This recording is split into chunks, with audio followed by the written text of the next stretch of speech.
Hello കൂട്ടുകാരെ, എല്ലാവർക്കും നമസ്കാരം. ലീല ടോക്സ് ചാനലിലേക്ക് പുതിയൊരു വീഡിയോയിലേക്ക് എല്ലാവർക്കും സ്വാഗതം. എല്ലാവർക്കും സുഖമെന്ന് കരുതുന്നു. നിങ്ങളെ എൻ്റെ ചാനലിൽ സബ്സ്ക്രൈബ് ചെയ്യുന്നതിനും ലൈക്ക് ഇടുന്നതിനും കമൻറ്റ് ഇടുന്നതിനൊക്കെ ഒരുപാട് നന്ദിയും സ്നേഹമുണ്ട്. തുടർന്ന് നിങ്ങളുടെ സപ്പോർട്ട് പ്രതീക്ഷിക്കുന്നു. അപ്പോൾ നേരെ ഇന്നത്തെ വീഡിയോയിലേക്ക് കിടക്കാം.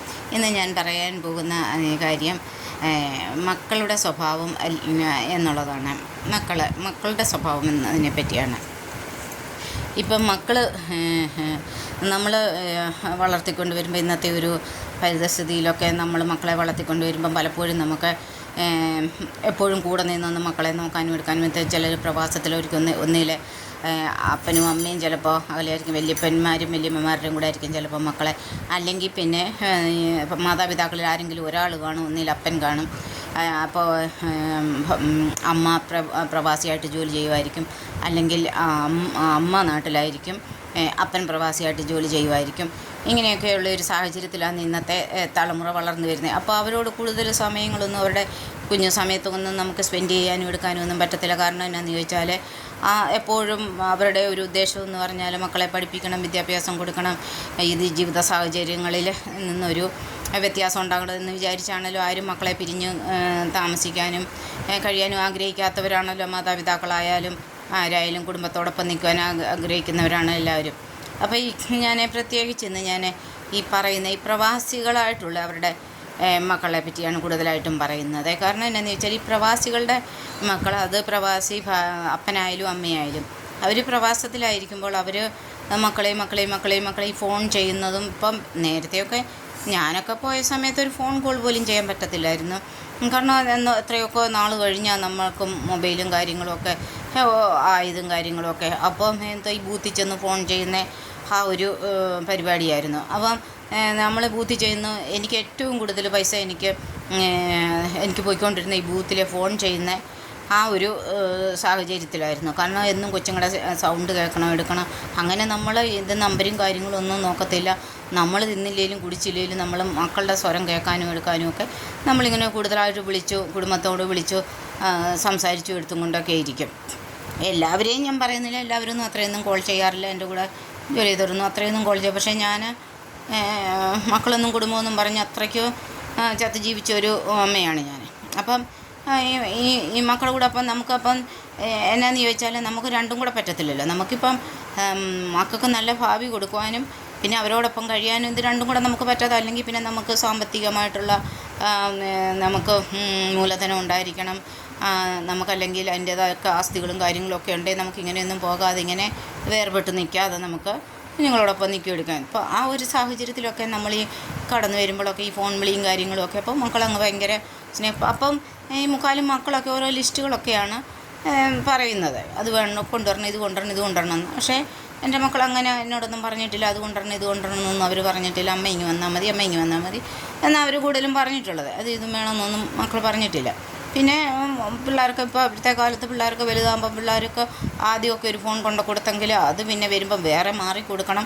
അങ്ങനെയൊക്കെയുള്ള ഒരു ഇതാണ്. കാരണം ഞാൻ പറഞ്ഞു വരുന്നതെന്ന് വെച്ചാൽ ആവശ്യങ്ങൾ മാത്രം വിദേശത്തായിരിക്കുന്ന മാതാപിതാക്കളോട്, പ്രവാസികളായ മാതാപിതാക്കളോട് ആവശ്യങ്ങളെപ്പറ്റി മാത്രം പറയുക. അത് വേണം, ഇത് വേണം. ഇപ്പോൾ ഭാര്യ ആയാലും അത് വേണം, ഇത് വേണം. മക്കളായാലും അത് വേണം, ഇത് വേണം. ഇപ്പം പ്രവാസിയായിട്ടിരിക്കുന്ന അമ്മയോടായാലും ഭർത്താവും വരുമ്പോൾ അത് കൊണ്ടുവരണം, ഇത് കൊണ്ടുവരണം, അവർക്കത് കൊടുക്കണം, ഇവർക്കിത് കൊടുക്കണം, അവരത് ചോദിച്ചു, ഇവരിത് ചോദിച്ചു. ഇങ്ങനെ അപ്പോൾ അങ്ങനെയാണ് പ്രവാസികളായിട്ടുള്ള അവരുടെ ഒരു ഇത്. അപ്പോൾ അവരെന്തെടുക്കും, അവർക്ക് കിട്ടുന്ന സാലറി എല്ലാം അവർ മാസം ഇങ്ങോട്ടയച്ച് അവരുടെ കയ്യിലൊന്നും കാണത്തും എടുക്കത്തൊന്നുമില്ല. അവിടുന്ന് കടയിടമൊക്കെ മേടിച്ചായിരിക്കും പരസ്പരം കൂട്ടുകാരങ്ങോട്ടും ഇങ്ങോട്ടും സഹായിച്ചും കടയിടമൊക്കെ മേടിച്ചാണ് ഇവർ വരുന്ന സമയം ഈ പറഞ്ഞ കാര്യങ്ങൾ വല്ലതും വിട്ടുപോയിട്ടുണ്ടോ എഴുതി വെച്ചു നോക്കി മേടിച്ച് എയർപോർട്ടിലെല്ലാം പിന്നെ ഈ സാധനങ്ങളെല്ലാം പൊക്കി വെച്ചും കസ്റ്റംസുകാരുടെ ഇമിഗ്രേഷൻ അതിലെല്ലാം നമ്മൾ എന്തേലും പ്രയാസം അനുഭവിച്ചൊക്കെയാണ് നമ്മൾ ഇങ്ങോട്ടിരുന്നത്. പക്ഷെങ്കിൽ നമ്മളിങ്ങനെ കൊണ്ടുവന്ന് നമ്മളിങ്ങനെ ഇവരെല്ലാം കാക്കുമ്പോൾ നമ്മുടെ മനസ്സിലെന്തോ നമ്മുടെ മക്കൾക്കല്ലേ, അല്ലേ നമ്മുടെ ആൾക്കാർക്കല്ല, എന്നാൽ നമുക്കങ്ങ് സ്നേഹമാണ്, പ്രവാസികൾക്കങ്ങ് സ്നേഹമാണല്ലോ എൻ്റെ കുടുംബത്തോടും ബന്ധുക്കളോടുമൊക്കെ. എല്ലാവരും അല്ല, എന്നാലും മുക്കാലും അങ്ങനെയൊക്കെയാണ് ആൾക്കാരെ. വരുമ്പോൾ ആരെങ്കിലും എന്തെങ്കിലും കൊടുക്കാതിരിക്കുന്ന ഒരു ഇതുമില്ല. അപ്പോൾ അങ്ങനെ ഇരിക്കുമ്പോൾ ഇന്ന് തിരിഞ്ഞു നോക്കുന്ന സമയത്തെ തിരിഞ്ഞു നോക്കുന്നത് നമ്മളാ കൊടുത്ത സ്നേഹവും ഇതും ഇന്ന് മക്കൾ തിരിച്ചു തരുന്നുണ്ടോ എന്നതൊരു ചോദ്യചിഹ്നമാണ്. ഇന്ന് നമ്മൾ കൊടുത്തതായ സ്നേഹവും കരുതലും കാര്യങ്ങളും ഇന്ന് ഈ മക്കളോ ഭാര്യയോ ഭർത്താവോ തിരിച്ചവർക്ക് കൊടുക്കുന്നുണ്ടോ എന്നുള്ളത് വളരെ ചോദ്യചിഹ്നമായിട്ട് നിൽക്കുന്ന ഒരു കാര്യമാണ്. ഇല്ലയെന്ന് തന്നെ പറയാം. അപ്പം മക്കളുടെ നമ്മൾ ഫോൺ ചെയ്യുമ്പോഴും എടുക്കുമ്പോഴും ഒക്കെ എന്തായാലും വലിയ കാര്യത്തിൽ അത് നമ്മളെന്തോ പഠിക്കണം എടുക്കണം, അത് അങ്ങനെ ചെയ്യണം ഇങ്ങനെ ചെയ്യണം, അങ്ങനെ അന്തരീക്ഷിച്ച കൂട്ടുകെട്ടിലൊന്നും പോകരുത്, അങ്ങനെ ചെയ്യരുത് ഇങ്ങനെ ചെയ്യരുതെന്നൊക്കെയുള്ള അമ്മയാവുന്ന സ്ഥിതിക്ക് അതൊക്കെ എല്ലായിട്ടും വാങ്ങിച്ചത് അപ്പന്മാരായാലും അങ്ങനെയൊക്കെയാണ് പറയുന്നത് ദൂരെയായിരിക്കുമ്പോൾ. അപ്പം ഈ മക്കൾക്ക് പിന്നീട് ഈ പ്രവാസിയായ അമ്മയോടും അപ്പനോടും എന്തുമാത്രം സ്നേഹമുണ്ട്, എന്തുമാത്രം സ്നേഹം പിന്നീട് അവർ കാണിക്കുന്നു. ഇപ്പം നമ്മൾ അവരെ കഷ്ടപ്പെട്ട് പഠിപ്പിച്ചു, അവരെ ഒരു നല്ലൊരു ഭാവിയിലൊക്കെ ആക്കി എത്തിച്ചൊക്കെ കഴിഞ്ഞ് കഴിയുന്ന ഉടനെ പിന്നെ നമ്മൾ ഈ പ്രവാസമൊക്കെ നിർത്തിയൊക്കെ ഇങ്ങനെയൊക്കെ വന്നു കഴിഞ്ഞ് കഴിയുമ്പോൾ നമ്മൾ അനുഭവിച്ച കഷ്ടപ്പാടോ വിഷമോ കാര്യങ്ങളോ ഒന്നും പറയുന്നത് കേൾക്കാൻ അവർക്ക് ഇഷ്ടമില്ല. അല്ലെ അവർക്ക് മുടക്കിയതോ അവരെ കഷ്ടപ്പെട്ട് മേടിച്ചോ അപ്പോൾ അവർ കണക്ക് പറയാൻ തുടങ്ങിയാണ്. മനസ്സിലായി? അപ്പം നമ്മൾ അനുഭവിച്ച പ്രവാസത്തിൽ നമ്മൾ അനുഭവിച്ച കഷ്ടതയോ പ്രയാസങ്ങളോ ബുദ്ധിമുട്ടുകളോ ത്യാഗങ്ങളോ ഒന്നും അവർക്ക് കേൾക്കുകയോ വേണ്ട, അവർക്ക് ആർക്കും അറിയണ്ട. അത് പ്രവാസിയായ ഭാര്യയുടെ ഭർത്താവിനും മക്കൾക്കും ആയാലും പ്രവാസിയായ ഭർത്താവിൻ്റെ ഭാര്യ മക്കൾക്കോ ഇവർക്കതൊന്നും കേൾക്കണ്ട. ഇവർക്ക് ആവശ്യങ്ങൾ മതി, ഇവർക്കൊക്കെ പൈസയും ഇങ്ങോട്ടുള്ള ആവശ്യങ്ങളും മതി. അപ്പം ഇന്ന് നമ്മൾ നോക്കുന്ന സമയത്ത് ഈ പ്രവാസികളായ മാതാപിതാക്കളെ എന്തുമാത്രം ഇന്ന് മക്കൾ സ്നേഹിക്കുന്നുണ്ട്, കരുതുന്നുണ്ട്, അവരുടെ കുടുംബക്കാർ നോക്കുന്നുണ്ട്, കരുതുന്നുണ്ട്. പലവിധ സ്വഭാവമാണ് മക്കൾ കാണിക്കുന്നത്. നമ്മളിപ്പം മക്കൾ നല്ല സ്വഭാവമുള്ള മക്കൾ അവർ എത്തുമെല്ലാം വന്ന് നല്ല രീതിയിലൊക്കെ ആയിക്കഴിഞ്ഞ് നമ്മളൊക്കെ ആ മക്കളെ നമ്മളെ നോക്കും, അല്ലെങ്കിൽ മക്കൾ നമ്മളെ അങ്ങനെയാണ് ഓരോ പ്രവാസികളും ഓരോ ആൾക്കാരും കഴിയുന്നത്. അപ്പോൾ അവരും അതേ രീതിയിൽ തന്നെയൊക്കെ നിന്ന് കഴിഞ്ഞിട്ട് പിന്നീട് അവരിലെ പെട്ടെന്നാണ് മാറ്റങ്ങൾ ഉണ്ടാകുന്നത്. പിന്നീട് പെട്ടെന്നാണ് അവരിൽ മാറ്റങ്ങൾ വരുന്നതും എടുക്കുന്നതും. വിവാഹത്തോടു കൂടി പിന്നെ പറയുകയും വേണ്ട. വിവാഹത്തോടു കൂടി പിന്നെ അവർ പിന്നെ വേറൊരു കഥാപാത്രമായിട്ട് മാറുകയാണ് ചെയ്യുന്നത്. ഇപ്പം നമ്മളെ സംബന്ധിച്ച് നോക്കുകയാണെങ്കിൽ നമുക്കും പിന്നെ മദർ ഇൻലോസ് ഉണ്ടായിരുന്നു, ഇൻലോസ് ഉണ്ടായിരുന്നു. പക്ഷേ നമ്മൾ അവരെ എങ്ങനെ നോക്കി കരുതി നമ്മളെ കൊണ്ടാവുന്ന രീതിയിൽ നമ്മൾ നോക്കി കരുതി നോക്കുള്ളൂ. പക്ഷേ ഇന്ന് ആ സ്നേഹമില്ല മക്കൾക്ക് മാതാപിതാക്കളോട് വലിയതായിട്ടുള്ള സ്നേഹവും കാര്യങ്ങളും ഒന്നും ഇല്ല. സ്നേഹവും കാര്യങ്ങളും ഉണ്ടെങ്കിൽ പിന്നെ അവരെ ഈ വൃദ്ധമന്ദിരത്തിലോ അനാഥ മന്ദിരത്തിലോ ഒക്കെ കൊണ്ടുവിടുക. പിന്നെ ഉണ്ട് നല്ല മക്കളുണ്ട് കേട്ടോ, പക്ഷേ ചുരുക്കമേ ഉള്ളൂ കേട്ടോ. ചുരുക്കം ചില മക്കളുണ്ട് മാതാപിതാക്കൾ കഷ്ടപ്പെട്ടിട്ടാണ് നമ്മളിവിടെ വരെ എത്തിയത്. അവരുടെ വാർദ്ധക്യത്തിൽ അവരെ കൂടെ നിൽക്കണം. കാരണം ഓരോ വയസ്സ് കഴിയുന്നവരും അവർക്ക് ക്ഷീണം സംഭവിച്ചുകൊണ്ടിരിക്കുകയാണ്. അവരുടെ ശരീരത്തിനെ മാനസികമായിട്ടും ശാരീരികമായിട്ടും അവർ തകർന്നുകൊണ്ടിരിക്കുകയാണ്. ഇന്ന സമയത്ത് നമ്മളാണ് അവരെ കൂട്ടി നടത്തുന്നത്. നമ്മളെടുത്തുകൊണ്ട് നടന്ന് വളർത്തിയ മക്കളാണ്. പ്രായം ചെല്ലുമ്പം നമുക്കൊരു താങ്ങാകുമെന്നൊക്കെയല്ല നമ്മൾ വിചാരിക്കുന്നത്. ഇന്ന് പക്ഷെങ്കിൽ ആ താങ്ങുമില്ല തണലുമില്ല, അങ്ങനത്തെ ഒരവസ്ഥയാണ് ആൾക്കാർ കടന്നു പോകുന്നത്. അപ്പം ഇതിൽ നമ്മൾ ഉദ്ദേശിക്കുന്ന മക്കൾ പൊതുവേ നമ്മൾ പ്രവാസികളായാലും പരസ്പരം അവരെന്തെങ്കിലും അവർ സംസാരിക്കുമ്പോഴെല്ലാം പറയുന്നത് ചോദിക്കുന്നത് മക്കളെ പറ്റിയാലും മക്കൾ എന്തോയി, അവരുടെ പഠിത്തമായി എന്തായി, വീട് വെക്കണം അല്ലേ, ഇതൊക്കെ കാര്യങ്ങളാണ് സംസാരിക്കുന്നത്. അപ്പം ഈ വേറൊരു കാര്യം ഇവർക്ക് സംസാരിക്കാനുള്ളതെല്ലാം മൊത്തം എന്താണെന്ന് ചോദിച്ചാൽ പ്രവാസികളായിട്ടുള്ള ഭർത്താക്കന്മാർക്ക് അവരുടെ ഭാര്യയും മക്കളെയും പ്രവാസിയായിട്ടുള്ള ഭാര്യയ്ക്ക് അവരുടെ ഭർത്താവിൻ്റെ മക്കളെ അവരുടെ പഠിത്തം അവരുടെ കാര്യങ്ങൾ അല്ലേ പണ്ടൊക്കെ എഴുത്തായിരുന്നല്ലോ. പിന്നല്ലേ ഇതൊക്കെ സംവിധാനങ്ങൾ വന്നു. പണ്ടൊക്കെ എഴുത്ത് വന്ന് പോസ്റ്റ് ഓഫീസിൽ എഴുത്ത് വന്നോ എഴുത്ത് വരേണ്ട സമയമായില്ലെങ്കിൽ തന്നെ എല്ലാ ദിവസവും പോസ്റ്റ് ഓഫീസിൽ പോകുന്ന ഒരു സ്വഭാവം ഞങ്ങൾക്കുണ്ടായിരുന്നു. അങ്ങനെ അപ്പം നമ്മുടെ ആ വേദന ആ പ്രവാസിയായിട്ട് ഉള്ള നമ്മുടെ അനുഭവിച്ച മക്കളിൽ നിന്നാകുന്നതെന്ന് ഭർത്താവിൽ നിന്നാകുന്നതെന്ന് ഭാര്യയിൽ നിന്നാകുന്നതെന്ന് അവരനുഭവിക്കുന്ന ഒരു വേദനയുണ്ടോ. സമയത്തിന് കഴിക്കാതെയും കുടിക്കാതെ ജോലിയിലുള്ള ടെൻഷനും കാര്യങ്ങളൊക്കെ വെച്ച് അതൊന്നും അവർക്കാർക്കും മനസ്സിലാകത്തില്ല. അവർക്കൊട്ട് അറിയണ്ട, അവർക്കറിയണ്ടല്ലോ. അവർ ആ ബുദ്ധിമുട്ട് അറിയാത്തതുകൊണ്ട് അവർക്കൊട്ടത് അറിയണ്ട, അവർക്കറിയേണ്ട ആവശ്യവുമില്ല. അവർക്കത് നമ്മുടെ അനുഭവങ്ങൾ അല്ലേ ഇപ്പോഴത്തെ കാലത്ത് വന്നാൽ അവരെ കേൾക്കാൻ ആരുമില്ല, അവരോട് സംസാരിക്കാനും ആരുമില്ല. അത് വേറൊരു സത്യം. ആർക്കും കേൾക്കുകയും വേണ്ട എടുക്കുകയും വേണ്ട ഒന്നുമില്ല. അപ്പോൾ എന്തെങ്കിലും പറഞ്ഞാൽ അവർ പറയും തുടങ്ങി കണക്ക് പറയാനും. അങ്ങനെയാണ് ഇന്ന് മക്കൾ പറയുന്നത്. മക്കളെ പഠിപ്പിച്ച് വലുതാക്കി അവരൊരു ഭാവിയിലെത്തി കഴിയുമ്പോൾ മക്കൾ പറയുന്നത് എന്തുവാ, നമ്മുടെ കഷ്ടപ്പാടോ അല്ലെ നമ്മളിങ്ങനെയാണ് നിങ്ങളെ വളർത്തിയത് എടുത്തത് ഇത്ര ഇങ്ങനെയുള്ള കഷ്ടപ്പാടുകളൊക്കെ സഹിച്ചു എടുത്തെന്നൊക്കെ പറയുമ്പോൾ നമ്മൾ കണക്ക് പറയാൻ തുടങ്ങിയാണ് ഇന്നത്തെ തലമുറയിലെ മക്കൾ പറയുന്നത്. എന്തോ ആയിക്കോട്ടെ, അവരുടെ മക്കൾ അവരോട് കണക്ക് പറയാതിരിക്കട്ടെ, ഇവരുടെ മക്കളോട് കണക്ക് പറയാതിരിക്കട്ടെ, അത്രയേ ഉള്ളൂ നമുക്ക് പറയാൻ ഈ കാര്യത്തിൽ. പക്ഷെങ്കിൽ നല്ല മക്കളുണ്ട്, ഇല്ല എന്നല്ല പറയുന്നത്, നല്ല മക്കളുണ്ട്. തൻ്റെ എത്രയോ ഞാൻ ഒന്നാമത്തെ കാര്യം എന്ന് പറഞ്ഞാൽ ഞാൻ ശരിക്കും മാതാപിതാക്കളോടുള്ള സ്നേഹം കണ്ടത് ഇവിടെ യമനിലായിരിക്കും അവിടെ കൺട്രിയിൽ മിഡിൽ ഈസ്റ്റിലാണെങ്കിൽ അവർ എന്താണെന്ന് പറഞ്ഞാലും ഉണ്ടല്ലോ അവർക്കവരുടെ മാതാപിതാക്കൾ എത്ര പ്രായം ചെന്നവരാന്ന് പറഞ്ഞ വല്യപ്പനും വലിയമ്മയൊക്കെ എന്ന് പറഞ്ഞ് അവർ നല്ലപോലെ നോക്കും, സംരക്ഷിക്കും. അവർ ഓൾഡ് ഏജ് ഹോമിൽ എങ്ങും വിടത്തില്ല, വിരുദ്ധം ഒന്നുമില്ല, അവിടെ ഇല്ലല്ലോ ആ കാര്യം. അങ്ങനെയുള്ള സ്ഥലത്ത് അവർ പ്രായമാകുന്ന സമയത്ത് അല്ലെങ്കിൽ വീട്ടിൽ ഹോം നേഴ്സിനെ വെച്ചിട്ട് അവർ നോക്കിക്കും. എന്നിട്ട് എല്ലാ വെള്ളിയാഴ്ചയും മക്കളെല്ലാവരും എവിടെ അമ്മയും അപ്പനും വെച്ചാൽ അവിടെ വന്ന് കാണും. അവരും ആഹാരങ്ങളൊക്കെ ഉണ്ടാക്കിക്കൊണ്ട് വന്നവരെ കാണും. അത് നിർബന്ധമാണ്. അപ്പനും അമ്മയും ഉള്ളിടത്ത് എല്ലാ മക്കളും എല്ലാ വെള്ളിയാഴ്ചയും വന്നവരെ കണ്ടിരിക്കണമെന്നുള്ള നിർബന്ധമാണ്. അത് വരാതിരിക്കത്തുമില്ല. അങ്ങനെയാണ് അവിടുത്തെ ഒരു രീതിയും കൾച്ചറും. ഇവിടെ പിന്നെ പറയണ്ടല്ലോ, ഇവിടുത്തെ കാര്യങ്ങൾ പറയണ്ടല്ലോ. ഇപ്പം നമ്മൾ പൊതുവായിട്ട് കണ്ടതെന്ന് ചോദിച്ചാൽ അവർ പറയുന്നത് അവരുടെ അമ്മയുടെ പാദത്തെങ്കിലാണ് അവരുടെ സ്വർഗ്ഗമെന്നാണ് അവർ പറയുന്നത് മാത്രമല്ല അവരങ്ങനെ തന്നെയാണ് ചെയ്യുകയും ചെയ്യുന്നത്. മാതാപിതാക്കളെ നല്ല രീതിയിൽ നോക്കുന്നതായിട്ടുള്ളത് ഞാൻ കണ്ടത് മിഡിൽ ഈസ്റ്റിലാണ്. പക്ഷേ വെസ്റ്റേൺ കൺട്രിയിലെല്ലാം ഓൾഡ് ഏജ് ഹോമിൽ വിടുന്നതാണ് നമ്മൾ കാണുന്നത്. പക്ഷേ മാതാപിതാക്കളെ നന്നായിട്ട് നോക്കുന്ന സ്നേഹം എത്രയോ നമ്മൾ കണ്ടിട്ടുണ്ട്. ഡയാലിസിസിനൊക്കെ ഹോസ്പിറ്റലിൽ കൊണ്ടുവരുന്ന സമയത്ത് ഡയാലിസിസിനൊക്കെ അതും അപ്പൂപ്പന്മാർ വല്യപ്പന്മാരും വല്യമ്മമാരെയൊക്കെ കൊണ്ടുവരുന്ന സമയത്ത് ഡയാലിസിസ് പേഷ്യൻ്റെ കാര്യം അറിയാമല്ലോ. ഇഷ്ടം പോലെ ഓപ്പറേഷന് ചെയ്തും സപ്ലൈൻ കത്തീറ്ററൊക്കെ ഇട്ടിട്ടൊക്കെ ഭയങ്കരമായിട്ട് അവർ ഡയാലിസിസ് ഷണ്ടെല്ലാം ചെയ്ത് ഒരു വിധമാകുന്നു ആ പേഷ്യൻ്റ്.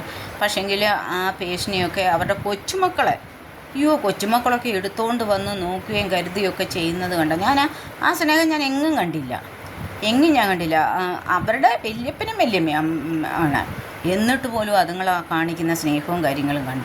ഇന്ന് പറയാനൊക്കെ ഉണ്ട്, ഇന്ന് അപ്പനെയും അമ്മയെ തന്നെ വേണ്ട, പിന്നെ വല്യപ്പനെയും വല്യമ്മയും, പിന്നെ അപ്പനെയും അമ്മയും കൊല്ലുകയും വല്യപ്പനെയും വല്യമ്മയൊക്കെ കൊല്ലുന്നില്ല. പൈസ കൊടുത്ത് ചോദിച്ചില്ല, അത് കള്ളു കുടിക്കാനും ലഹരി അടിക്കാനും ഒക്കെ ഉള്ളത് കൊടുത്ത് എടുത്തില്ല എന്നുണ്ടെങ്കിൽ അവരെ കൊല്ലുക. ഇതൊക്കെയല്ലേ നമ്മുടെ നാട്ടിൽ നടക്കുന്നത്. നമ്മുടെ നാടിനെ ഇപ്പോൾ എങ്ങോട്ടും ഉപമിക്കാൻ പറ്റാത്തൊരവസ്ഥയാണ്. കാരണം എന്തിനും ഏതിനും ലഹരിക്കും മദ്യത്തിനും എല്ലാം പൈസ വേണം. അപ്പം ആരോട് പറയാനാ ഈ ഇപ്പോൾ ഇന്ന് സാറിന് അപ്പനും മോനും അടിച്ചിട്ടു. ഇന്നത്തെ ആ ഒരു ഇതിൽ വേടനെ കാണാൻ ഒരാൾ ചെന്നപ്പോഴത്തെ കാര്യം പറഞ്ഞത് അപ്പനും മോനും കൂടെ അടിച്ചിട്ട് ചെന്ന് അതാ പറയുന്നത്. അപ്പോൾ ആ ഒരു നിലയാണ് കുടിച്ചിട്ട് മദ്യം മക്കളുടെ മുന്നോട്ട് കഴിക്കുകയും മക്കളോടൊപ്പം കഴിക്കുന്ന ഒരു അപ്പനെ ആ മക്കളെ ശാസിക്കാനോ പറയാനോ എന്തെങ്കിലും യോഗ്യത ഇതുണ്ടോ? അപ്പം മക്കളെ രൂപപ്പെടുത്തേണ്ടുന്ന ഒരു സ്വഭാവം ഇപ്പം ഞാൻ പറയാം. ഇപ്പം ഭാര്യ വെളിയിലാണ് ജോലി ചെയ്യുന്നതെന്ന് വെച്ചോ. ഭാര്യ വെളിയിലാണ് ജോലി ചെയ്യുന്നെങ്കിൽ ഭർത്താവും മക്കളുമാണ് നാട്ടിലെ. ആരുടെ ഉത്തരവാദിത്വമാണ് ആ മക്കളെ നല്ല സ്വഭാവത്തിൽ നല്ല കാര്യങ്ങൾ പറഞ്ഞു കൊടുത്ത് ചെയ്ത് കൊണ്ടിരുന്നത്. അതാ കാരണം അപ്പനാണ് അപ്പോഴും അവരുടെ കൂടെ നിൽക്കുന്നത്. അപ്പോൾ ആ അപ്പൻ്റെ ചുമതലയും കർത്തവ്യവും ആണ്. അതുപോണക്ക് തന്നെ പ്രവാസിയായിട്ട് ഭർത്താവ് വെളി കഴിയുന്നവരുടെ അമ്മയും മക്കളും മാത്രം ആ അമ്മയുടെ ചുമതലയാണ് ആ മക്കൾക്ക് നല്ല കാര്യങ്ങൾ പറഞ്ഞു കൊടുക്കുകയും എടുക്കുകയും എല്ലാം ചെയ്യുന്നത്. അപ്പൻ്റെ കഷ്ടപ്പാടാണ്, അപ്പനവിടെ പോയി കിടന്ന് കഷ്ടപ്പെട്ടിട്ടാണ് നിങ്ങൾക്ക് പറ്റുന്ന എടുക്കുന്നത്. അപ്പനെ മറക്കരുത്, അതുപോലെ തന്നെ അമ്മയെ മറക്കരുത്. നിങ്ങളെന്താ ആ സ്വഭാവ രൂപീകരണം കൊടുക്കേണ്ടുന്നത് ഈ പ്രവാസ ലോകത്ത് കഴിയുന്നവർക്ക് വേണ്ടിയിട്ട് സംസാരിക്കേണ്ടുന്നത് പ്രവാസി അല്ലാതെ കഴിയുന്ന ഭാര്യയും ഭർത്താവുമാണ് ചെയ്യേണ്ടത്. ഇന്ന് അവരാ കടമ ചെയ്യുന്നുണ്ടോ? അവരൊന്നും കടമയൊന്നും ചെയ്യുന്നില്ല. ആ പണം വരുന്നിടം വരെ ടീക്കേ അവിടുന്നേ പ്രവാസിയുടെ പണം ഇങ്ങോട്ട് വരുന്തോറും അമ്മയുടെ പണം ഇങ്ങോട്ട് വരുന്തോറും അമ്മ നല്ലത്, അപ്പൻ്റെ പണം വരുന്തോറും അപ്പൻ നല്ലത്. അതൊന്നും ഇല്ലാതെ വരുന്ന സമയത്ത് ഭർത്താവിനും വേണ്ട, ഭാര്യയ്ക്കും വേണ്ട, മക്കൾക്കും വേണ്ട, ആർക്കും വേണ്ട. ഈ ഒരവസ്ഥയിലും കൂടെയാണ്. കാരണം ഞങ്ങൾ പ്രവാസികളായിട്ടുള്ളവരൊക്കെ പരസ്പരം കോള് ചെയ്യും, സംസാരിക്കും, എടുക്കുന്ന സമയത്ത് എല്ലാവരും പങ്കുവയ്ക്കുന്ന കാര്യമാണ് ഷെയർ ചെയ്യുന്നത്. അല്ല ഞാനൊന്നും ഉണ്ടാക്കി പറയുന്നതല്ല. ഉണ്ടാക്കി പറയാൻ എനിക്കോട്ട് അറിയത്തുമില്ല. കാരണം നടക്കുന്ന കാര്യങ്ങളും അനുഭവിക്കുന്ന കാര്യങ്ങളുമാണ് ഞാൻ വീഡിയോസിലൊക്കെ എല്ലാം പറയാറുള്ളത്. ഞങ്ങൾ പ്രവാസികളായിട്ടുള്ള ഞങ്ങളുടെ കൂട്ടായ്മയുണ്ട്, ഞങ്ങളുടെ ഗ്രൂപ്പുണ്ട്. അതിൻ്റെ അകത്തിലൊക്കെ എന്നെ പോണക്കുള്ളവരെല്ലാം ഷെയർ ചെയ്യുന്നതും സംസാരിക്കുന്നതെല്ലാം ഇങ്ങനെയൊക്കെയുള്ള കാര്യങ്ങളാണ്. അപ്പം മക്കളുടെ സ്വഭാവ രൂപീകരണത്തിൽ മാതാപിതാക്കൾക്കാണ് ഇതുള്ളത്. പക്ഷേ ഇന്നത്തെ കാലത്ത് വന്നപ്പം ഭാര്യ ഒരിടത്തെ, ഭർത്താവ് ഒരിടത്തെ, മക്കളും ഒരിടത്തായിട്ടൊക്കെ കഴിയുന്ന സമയത്ത് മക്കളുടെ കൂടെ ആര് നിൽക്കുന്നു ആ വ്യക്തി, അത് അപ്പനായിക്കോട്ടെ അമ്മയായിക്കോട്ടെ, അവരുടെ ഉത്തരവാദിത്വമാണ് മക്കളെ നല്ല രീതിയിലുള്ള സ്വഭാവത്തിൽ വിടുവാനും അവർക്ക് മാതൃകയായിട്ട് ജീവിക്കാനും. മാതൃകയാണ്. ഇപ്പം നമ്മൾ പറയത്തില്ലേ, നീ കണ്ടുപഠിക്കുക, അല്ലെങ്കിൽ അപ്പനെ കണ്ടുപഠിക്കുക എന്ന് പറഞ്ഞാൽ അങ്ങനെ ഒരു മോറലാകുവാൻ കഴിയണം ഓരോ അച്ഛനും ഓരോ അമ്മയ്ക്കും. അല്ലെങ്കിൽ അത് പരിപൂർണമായ ഒരു തകർച്ചയിലേക്ക് പോകും. ഇപ്പോൾ നല്ല മക്കളുമുണ്ട്, നല്ല സ്വഭാവത്തിലെ കൈകാര്യം ചെയ്യുന്ന മക്കളുണ്ട്. തൻ്റെ അപ്പനെ അമ്മയുടെ ഒക്കെ കഷ്ടപ്പാട് അറിയാവുന്ന മക്കളെ അത് കണ്ടുപിടുത്തുമൊക്കെ ചില വേദികളിൽ പോലും ചെന്ന് ഉയർന്ന ആൾക്കാർ പറഞ്ഞിട്ട് എൻ്റെ അമ്മയുടെ പ്രാർത്ഥനയാണ്, അല്ലെങ്കിൽ എൻ്റെ അമ്മയുടെ കഷ്ടപ്പാടാണ്, അല്ലെങ്കിൽ എൻ്റെ അപ്പൻ്റെ കഷ്ടപ്പാടാണ് ഞാൻ ഇന്നിവിടെ നിൽക്കാൻ കാരണമെന്ന് എത്രയോ പേര് ടെസ്റ്റ് മണി പോണൊക്കെ പറയുന്നുണ്ട്. എന്നാൽ അത് അവരോടുള്ള സ്നേഹവും ബഹുമാനവും അവരുടെ ഉള്ളിലുള്ള ആ ഒരു ഇതുമാണ്. അല്ലാതെ കഴിഞ്ഞു, അപ്പം കഷ്ടപ്പെട്ടു, അമ്മ കഷ്ടപ്പെട്ടു, അതൊക്കെ കഴിഞ്ഞു പോലും. ഞങ്ങളിപ്പം വലിയ ആളുകളായില്ലേ, ഞങ്ങൾ വേറെ സ്ഥലത്തൊക്കെ ആയില്ലേ, ഞങ്ങളിനി അപ്പനും അമ്മയ്ക്കും എന്തോ ഇത് എന്ന് ചിന്തിക്കുന്ന മക്കൾ അവരുടെ കാര്യം ദൈവം നോക്കട്ടെ, അത്രയേ ഉള്ളൂ. അല്ലാതെ നമ്മളെന്തോ പറയാനാ, നമുക്കല്ലാതെ ഒന്നും പറയാനാ. നമുക്ക് ഉപദേശം കൊടുത്ത ആരെയും നന്നാക്കാൻ പറ്റില്ലല്ലോ. ഉപദേശമാണ് ആർക്കും ഇഷ്ടമില്ലാത്തൊരു കാര്യം. അച്ഛനൊരു ധ്യാനത്തിൽ പറയുന്നത് പോലെ ഉപദേശം എന്ന് പറഞ്ഞൊരു കാര്യമാണ് ആർക്കും ഇഷ്ടമില്ലാത്തൊരു കാര്യം. ഇങ്ങനെ പറയാൻ പറ്റുള്ളവരെ. പക്ഷേ മക്കൾ സ്വയം ചിന്തിച്ചാൽ, വിവിധ തരത്തിലുള്ള മക്കൾ അങ്ങനെ ചിന്തിച്ചാലും എടുത്താലും മക്കൾ അവരുടെ കഷ്ടപ്പാടുകളും കാര്യങ്ങളും, അല്ലെങ്കിൽ അവരെ അപ്പനെ അമ്മയെ അവരെ പറ്റി ചിന്തിക്കുമോ, അവരാണ് ഞങ്ങൾക്ക് ജന്മം തന്നത്, അവരാണ് ഞങ്ങൾ കാരണം ഞങ്ങൾ ഇവിടെ എത്തിയത് എന്നൊക്കെ ചിന്തിക്കുന്ന മക്കളുണ്ടെങ്കിൽ, അപ്പനെ അമ്മമാരെ സ്നേഹിക്കുന്ന മക്കളുണ്ടെങ്കിൽ ഇന്ന് നമ്മുടെ ഗാന്ധി ഭവനത്തിലോ നമ്മുടെ വൃദ്ധഭവനത്തിലോ അനാഥ മന്ദിരങ്ങളോ ഒരൊറ്റ മാതാപിതാക്കൾ കാണുകയില്ല. ഇന്ന് കേരളത്തിൽ ഇത് കൂടിക്കൊണ്ടിരിക്കുന്ന ഒരവസ്ഥയാണ്. പെട്ടെന്നാണ് പറയുന്നത്, ഓൾഡ് ഏജ് ഹോമിൽ കൊണ്ടുപോയിടെ മരുമോൾ ഇപ്പോൾ കല്യാണം കഴിഞ്ഞ് ഇങ്ങോട്ട് വന്നു കഴിഞ്ഞാൽ പിന്നെ മോൻ അതുവരെ നല്ലത്. പക്ഷേ മരുമോളുടെ തലയുടെ മാത്രം കേട്ടു പോകുന്ന ആ മക്കളും ഉണ്ട്. പക്ഷെങ്കിൽ ആ മക്കളുടെ അവരുടെ മരുമക്കളുടെ തലയണ മന്ത്രം കേട്ട് പോകാത്ത ആ മക്കളും ഉണ്ട്. അവരൊക്കെ ആണത്തമുള്ള നല്ല ആ മക്കളെന്ന് നമുക്ക് വിളിക്കാം. അപ്പം ഈ മാതാപിതാക്കളെ നമ്മളും പിന്നെ നമ്മുടെ അമ്മയച്ഛനും അമ്മായിമ്മമാരെയൊക്കെ നമ്മൾ നോക്കിയിട്ടുള്ളത്. നമ്മൾ വരുന്ന സമയത്ത് അവരൊക്കെ നമുക്ക് വേണ്ടിയിട്ട് പറഞ്ഞിട്ട് പോയ വേർഡ്സ് ഇന്ന് അവർ ഈ ലോകത്തിലില്ലെങ്കിലും നമ്മളെപ്പറ്റി പറഞ്ഞിട്ടുള്ള നല്ല വാക്കുകൾ കിടപ്പുണ്ട്. അപ്പം നല്ല വാക്കുകൾ പറയിപ്പിക്കാൻ ഭയങ്കര ബുദ്ധിമുട്ടാണ്. ചീത്ത വാക്കുകൾ കേൾപ്പിക്കാൻ ഒരു പ്രയാസവും ഇല്ല. അപ്പം ഓരോ മക്കളുടെയും ഞങ്ങളും പ്രായമായാണ് വരുന്നത്, ഞങ്ങൾക്കും മക്കളുണ്ട്. നാളെ ഈ മക്കൾ ഞങ്ങളോട് ഇങ്ങനെ കാണിക്കും എടുക്കുമെന്നുള്ള ചിന്ത വരുന്ന ഒരു മക്കളും തൻ്റെ അമ്മയപ്പന്മാരെ ഉപേക്ഷിക്കുവോ, അവരെ നോക്കാതിരിക്കുവോ, അവർക്ക് ചിലവിന് കൊടുക്കാതിരിക്കുവോ, അവരെ അനാഥ മന്ദിരത്തിലോ അവരെ ഇതിൻ്റെ അകത്തിലൊന്നും കൊണ്ടുവിടത്തില്ല. പക്ഷേ ഇന്ന് ഓരോ അമ്മമാരുടെ കണ്ണുനീരാണ് ഇന്ന് ഓരോ മക്കളും ഓരോ സ്ഥാനത്ത് എത്തിയിരിക്കുന്നത്. അത് മറന്ന് ജീവിക്കുന്ന മക്കളെ എങ്കിലും അവരുടെ മക്കളെ പറ്റി മുടിഞ്ഞു പോകാനോ നശിച്ചു പോകാനോ അവരുടെ ഉള്ളിൽ അവർ പറയത്തില്ല, അവർ പ്രാകത്തുമില്ല. കാരണം അതാണ് അമ്മയുടെ സ്നേഹം, അതാണ് അമ്മ സ്നേഹം. എന്നാലും അവർക്ക് നല്ലത് വരുത്തണമേ, അവർ എവിടെയായിരുന്നാലും അവർക്ക് നല്ലത് വരുത്തണേ എന്ന് പ്രാർത്ഥിക്കുന്ന അമ്മമാരാണ് ഇന്ന് മുക്കാലും അമ്മമാരുള്ളത്. കാരണം അവർക്ക് അങ്ങനെ പറ്റത്തില്ല. കാരണം എന്താണെന്ന് ചോദിച്ചാൽ അവർക്കല്ലേ നൊന്തത്. ഒരു കൊച്ചിന് ജന്മം കൊടുത്തപ്പോൾ അവർക്കല്ലേ നൊന്തത്. അവർക്കല്ലേ ശാരീരിക അസ്വസ്ഥങ്ങൾ, വേദനകൾ, കുടിക്കാഴിക അങ്ങനെയുള്ള വേദനകൾ, ശാരീരിക മാനസിക വേദനകൾ അനുഭവിച്ച ഒരമ്മയില്ലേ.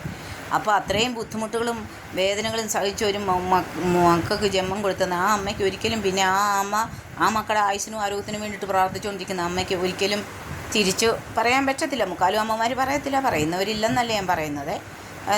കഠിന വേദന സഹിക്കാൻ വയ്യാതെ മക്കളെ ആവുന്നവരൊക്കെ ഉണ്ട്. അവരുടെ കഠിന വേദന സഹിക്കാൻ വയ്യാതെ കൺട്രോളിൽ നിൽക്കാൻ വയ്യാതെ ചെയ്യുന്നവരുണ്ട്, ഇല്ലെന്നല്ല പറയുന്നത്. എനിവേ എങ്ങനെയായാലും രണ്ട് തരത്തിലുള്ള മക്കളുണ്ട്. തൻ്റെ മാതാപിതാക്കളെ ചേർത്ത് പിടിക്കുകയും അവരെ വാർദ്ധക്യത്തിൽ അവരെ പൊന്നുപോലെ നോക്കുന്ന മാതാപിതാക്കളുണ്ട്. അവരുടെ അസുഖം അനുസരിച്ച് അവർക്ക് ആഹാരം വാരി കൊടുക്കുകയും അവരെ കൊണ്ടു നടക്കുകയും അവരെ ചേർത്ത് നടക്കുകയും ആരുടെയും മുന്നിൽ എൻ്റെ അച്ഛനും അമ്മയാണ് എന്നവരെ പ്രെഡിക്റ്റ് ചെയ്യുകയും ചെയ്യുന്ന മക്കൾ ഉണ്ട്. അവരെ ദൈവം അനുഗ്രഹിക്കട്ടെ, മറ്റവരെയും ദൈവം അനുഗ്രഹിക്കട്ടെ. പിന്നെ ഈ അച്ഛനെയും അമ്മയും തിരിഞ്ഞു നോക്കാതെ പഠിപ്പിച്ച് വലുതാക്കി കഷ്ടപ്പെട്ട് വളർത്തി സ്വയം ജീവിക്കാതെ, പ്രവാസികളെന്ന് പറയുമ്പോൾ സ്വയം ജീവിക്കാതെ മക്കളുടെ ഭാരിച്ച ഫീസും അടച്ച് അവരെ പഠിപ്പിച്ച് ഒരു സ്ഥാനത്തെത്തി അവർ നാലൊക്കെ ശമ്പളക്കാരായി കഴിയുമ്പോൾ അവർ പിന്നെ അപ്പനെയും അമ്മയും അറിയത്തില്ല. അവർക്ക് ചിലവിന് കൊടുക്കണം, അവർക്ക് ക്ഷീണമുണ്ടോ കുഴപ്പമുണ്ടോ അവർ ജീവിച്ചിരിപ്പുണ്ടോ എന്ന് പോലും തിരക്കാത്ത അനേകം മക്കൾ ഇന്ന് ഉടലെടുത്തുകൊണ്ടിരിക്കുകയാണ്. ആ മക്കളെയും ദൈവം അനുഗ്രഹിക്കട്ടെ, അത്രയേ ഉള്ളൂ. കാരണം അവരെയും അവർക്കും മക്കളുണ്ടല്ലോ, അവർക്കും വാർദ്ധക്യത്തിലൂടാണല്ലോ പോകുന്നത്. അവർ ചെറുപ്പമായിട്ടല്ലല്ലോ വരുന്നത്. അവരെയും ദൈവം അനുഗ്രഹിക്കട്ടെ എന്ന് മാത്രമേ പറയത്തുള്ളൂ. അപ്പോൾ ഈ 2 തരത്തിലുള്ള മക്കളുണ്ട്. ഈ 2 തരത്തിലുള്ള മക്കളെയും ദൈവം അനുഗ്രഹിക്കട്ടെ എന്നേ ഞാൻ പറയത്തുള്ളൂ. പക്ഷേ ഓരോ മക്കളും ചിന്തിച്ചാൽ അവർക്ക് കൊള്ളാം. അവർ തൻ്റെ മാതാപിതാക്കളെ ഏതവസ്ഥയിലും താങ്ങി നിർത്തുകയും അവരുള്ളത് കൊണ്ടാണ് ഞങ്ങൾ ഇന്ന് ഇവിടെ എത്തിയത് എന്നെ അറിഞ്ഞ് ജീവിക്കുന്ന മക്കളെ അവരെ ദൈവം അനുഗ്രഹിക്കുക. അവർക്ക് ഇഷ്ടം പോലെ അവർക്ക് അവരുടെ ബ്ലെസ്സിങ്സ് കിട്ടും. മറ്റുള്ളവരെ പ്രാകുന്നില്ല, എടുക്കുന്നില്ല എന്ന് പറഞ്ഞാലും അവരെയും ദൈവം അനുഗ്രഹിക്കട്ടെ. കാരണം ഒരു മാതാപിതാക്കൾക്കും അങ്ങനെ ചെയ്യാൻ പറ്റത്തില്ല. അവരെയും ദൈവം അനുഗ്രഹിക്കട്ടെ, അവർക്ക് തിരിച്ചറിവുകൾ ദൈവം കൊടുക്കട്ടെ. അത്രമാത്രമേ നമുക്ക് പറയാനുള്ളൂ ഈ വീഡിയോയിൽ കൂടെ. അപ്പം നല്ല മക്കളാകുക, നിങ്ങളുടെ ഓരോരുത്തരെയും മാതാപിതാക്കളെ നോക്കുക, സംരക്ഷിക്കുക, നല്ല മക്കളായിട്ട് ഇരിക്കുക. അതാണ് നിങ്ങൾക്കും അനുഗ്രഹം. ഭാവിയിൽ നിങ്ങളുടെ മക്കളും നിങ്ങൾക്ക് അനുഗ്രഹമായി തീരണമെങ്കിൽ അങ്ങനെ പ്രവർത്തിക്കുകയും ചെയ്യുന്ന നല്ല മക്കളായി തീരട്ടെ ഓരോരുത്തരും എന്ന് ആണ് ഈ വീഡിയോയിൽ കൂടി എനിക്ക് പറയാനുള്ളത്. അപ്പോൾ എല്ലാവരും എൻ്റെ വീഡിയോ ലൈക്ക് ചെയ്യണം, ഷെയർ ചെയ്യണം, സബ്സ്ക്രൈബ് ചെയ്യണം ചാനൽ. എല്ലാവർക്കും നമസ്കാരം. വീണ്ടും ഒരു വിഷയമായിട്ട് കടന്നു വരാം. അതുവരേക്കും നമസ്കാരം.